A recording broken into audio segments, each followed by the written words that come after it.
a nacionalidade do médico, ela importa porque ela está inserida na nossa cultura médica, que não ensina os alunos, e eles não dão conta de fazer, o atendimento nas áreas remotas. Eu acho que aqui nós temos várias discussões.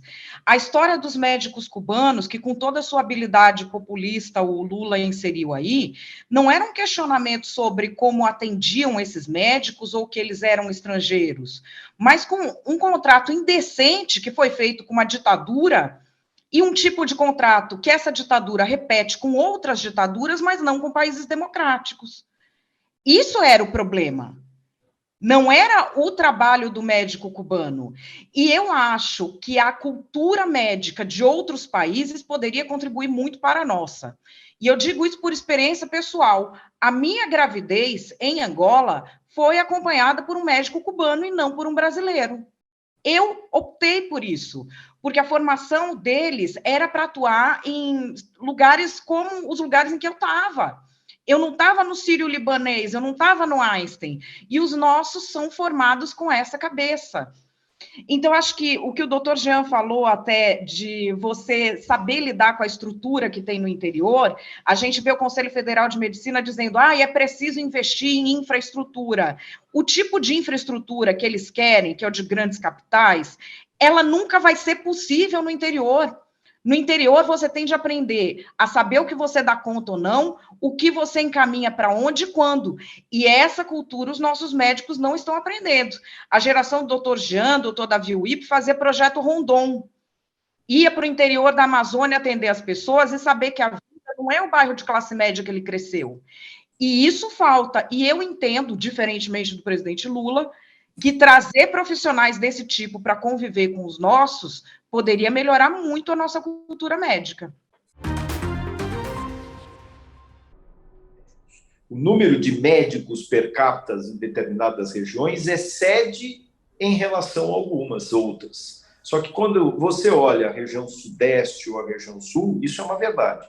Quando você sobe já a partir de Minas Gerais, especialmente em algumas cidades do norte de Minas Gerais e o nordeste e o norte do nosso país, principalmente áreas ribeirinhas, áreas bastante remotas, nós dizemos precisamos de mais médicos. Ora, se nós temos mais médicos aqui, são faltosos médicos lá. Nós não temos a obrigatoriedade, nós não conseguimos de forma a obrigá-los a realizar, então, essa transferência e continuidade das suas assistências para aquele local. Por isso, a necessidade de um programa como o Programa Mais Médicos, que, através do incentivo econômico, fazendo com que essas pessoas possam se deslocar para lá e estarem mantidos nessas regiões ribeirinhas, absolutamente remotas de grandes centros, para que elas possam fazer o seu atendimento e bom atendimento.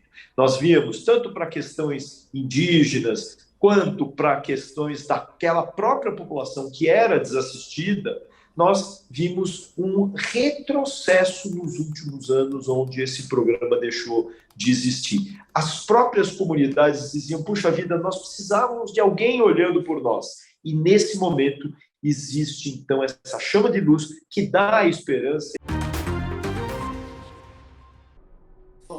Eu acho justo que se dê à defesa de Bolsonaro o acesso a esse inquérito, com certeza, porque a gente vem falando desde que o Estadão trouxe esse caso, botou esse caso aí na luz do dia, a gente vem levantando as hipóteses de quem seria a pessoa interessada, quem poderia ser enquadrado em algum delito.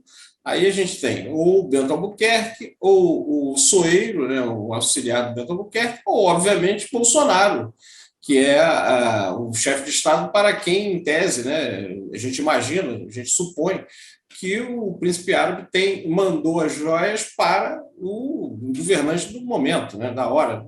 Essa informação. Já o Bento Albuquerque, ali naquele momento na alfândega, supõe também, ele diz, não, por serem joias femininas, seriam para Michele Bolsonaro. Mas é óbvio que é para o governante, né, para a família que está no poder.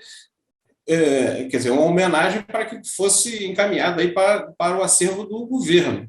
E isso não foi, e quem ficou com o kit, ou o governante que mandou Bento Albuquerque à Arábia e ele trouxe esses presentes, é o governante que vai ser responsabilizado e investigado, com certeza. Então, acho que é justo que a defesa de Bolsonaro tenha acesso a essas informações do inquérito, sim. O sistema penitenciário do Rio Grande do Norte e de outros estados assim, tem que ser reformado, tem que passar por uma revisão geral, porque a gente tem que lembrar para as pessoas que assistem a gente que o sistema penitenciário, em tese, pelo menos, serve para que as pessoas lá dentro sejam recuperadas, né?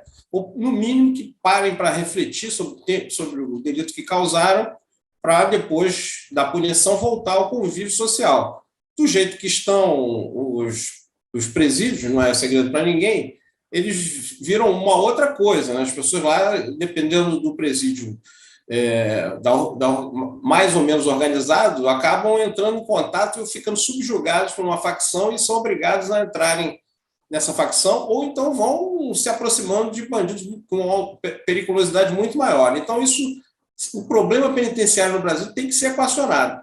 Agora, nesse momento, quando o Flávio Dino fala que vai melhorar, vai dar dinheiro para melhorar o sistema penitenciário, obviamente, ele fala de uma demanda, né? Ele usa essa palavra. A demanda é dessa facção que está lá tocando o terror no Rio Grande do Norte. Então, certamente é uma capitulação, é necessário, deve ser feito a reforma nos presídios, e aí ele coloca junto com esse dinheiro que vai colocar nos presídios, ele cita outros itens da segurança pública, né, viaturas, mais outros recursos, mas, na verdade, o ponto principal da crise, está tratando de uma crise agora, e no meio dessa crise, a reivindicação dessa facção é que haja uma melhora no presídio, e ele vai fazer isso. Então, pode parecer mesmo uma capitulação, mas também não sei de outra forma, qual outra forma de resolver aquilo, né? A gente lembra em 2006, em São Paulo, depois do PCC mostrar sua força, acabou que houve uma capitulação do Estado e, assim, ou se resolve de uma maneira geral esse problema do crime organizado no Brasil, ou então, vez ou outra, os governantes vão estar nas mãos desses criminosos. Agora, só para terminar, o risco é que em outros estados, outras facções que atuam em outros estados, vejam isso como, olha, deu certo lá no Rio Grande do Norte, vamos fazer aqui. Então, eu acho que para evitar isso, esse problema penitenciário tem que ser visto no país inteiro, porque se for só no Rio Grande do Norte, eu acho que isso pode semear aí revoltas em outros estados. Qual